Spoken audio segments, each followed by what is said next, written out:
In this lesson, we use minors and cofactors and the determinant of a 2 by 2 matrix to calculate the determinant of a 3 by 3 matrix. The determinant of a 3 by 3 matrix can be visualized as the volume of the parallelepiped formed by the vectors with orange, blue, and green coordinates. By calculating this determinant, we are finding the volume. Let's start with a 2 by 2 matrix. To find the determinant, multiply the cells in the main diagonal, multiply the cells in the other diagonal, and minus them. For example, the determinant of A is 2 times 2 minus 3 times 3, negative 5. The determinant of B is 2 times 3 minus 1 times 5, 11. But before we calculate the determinant of a 3 by 3 matrix, let's introduce minors. No, not those minors.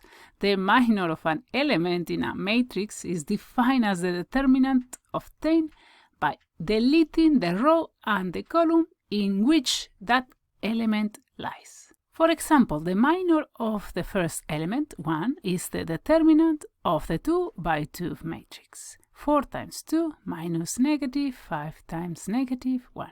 This equals 3.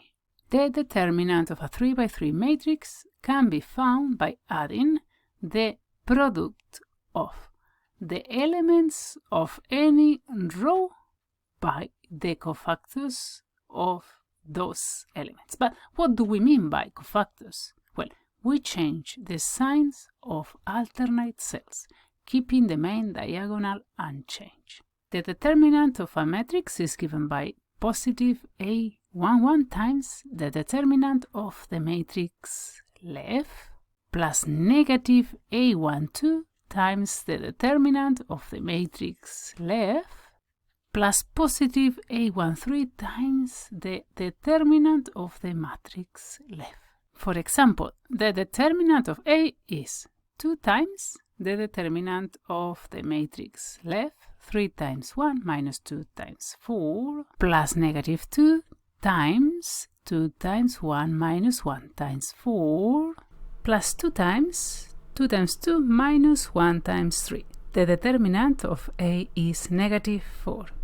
Right, stop the video here and attempt to find the determinant of each matrix. Right, did you try?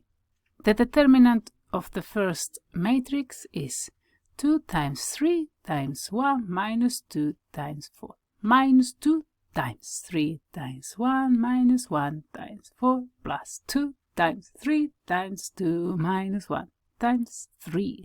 This equals negative 2.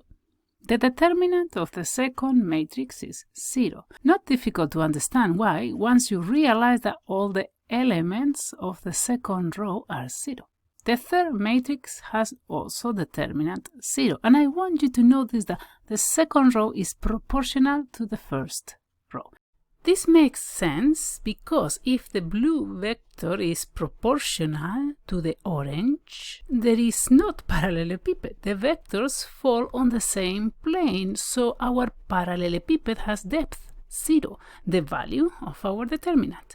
Visualizing is an important part of learning mathematics, so go and explore some of these interesting playlists. Until next week, happy learning!